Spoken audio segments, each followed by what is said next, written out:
I know your position on Turbah is that it's not obligatory to pray on the Turbah, but being that there is a basis for it in Hadith, it said Rasulullah sallallahu alaihi wasallam made sujud on clean earth. So would this be considered beneficial? Would it be considered a sunnah? So that's one thing. The takbir after Salah 3 times. I've only seen Turbahs do it. Is there a basis for this? As far as prostrating on earth or on clay or even mud, it is established that the Prophet sallallahu alaihi wasallam also prostrated on mud. So on any of these things which are natural substances, yes, it is in line with the sunnah of the Prophet sallallahu alaihi wasallam. And in fact, the Holy Prophet famously declared, "Ju'ilat liya al-ardu masjidan wa tahura." This entire earth has been designated as a masjid, yani as a place where I can prostrate, and as a source of purity, in the sense that when there is no water, you can even do tayammum with earth, with clay. So that's as far as sujud goes, but there is no restriction. If you look at the narrations from the Imams of al-Bayt alayhimus salam, you have narrations, authentic ones, in which they permit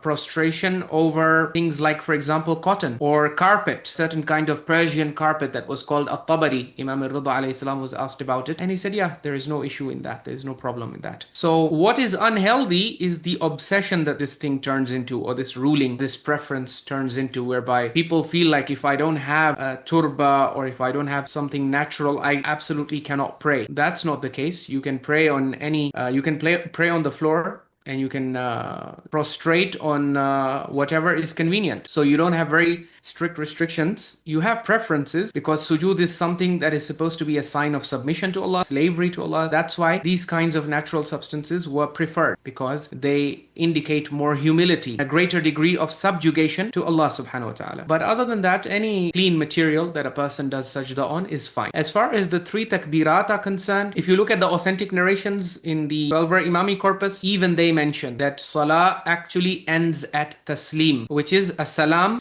of Allah, which you invoke on the slaves of Allah, on the congregants. And this Taslim is accompanied with a gesture of turning towards the right and turning towards the left. This is when you are in Jama'ah, and when you are in Furada, only turning to the right. So this is there in the authentic narrations of the Shia corpus as well. The unfortunate thing is that this is not acted upon. So if you look at the mainstream practice today, for some reason, they have replaced this gesture with takbir, 3 takbirs, which is found in a narration in Ilal al-Shara'i'. But the narration, apart from not being authentic, also has other issues in terms of the fact that it has not been interpreted to indicate a permanent ruling. Rather, it is something associated with the conquest of Makkah. The conquest of Makkah, when the Prophet ﷺ led prayers, it is said that after the completion of prayers, he issued certain extra takbirat as a source of glorification for Allah subhanahu wa ta'ala for the victory that he had been bestowed. But for regular prayers, the way the Imams of Ahlul Bayt alayhimus salam teach it, even in the 12-ver corpus, Salah ends with a salam to the right and a salam to the left. And Imam al-Sadiq alayhi salam clarifies that when you do salam to the right, you are invoking the peace, mercy and blessings of Allah subhanahu wa ta'ala on all the congregants and all the musallin who are to your right. And when you turn to the left with the salam, then that is a salam you're invoking to all those who are on your left side.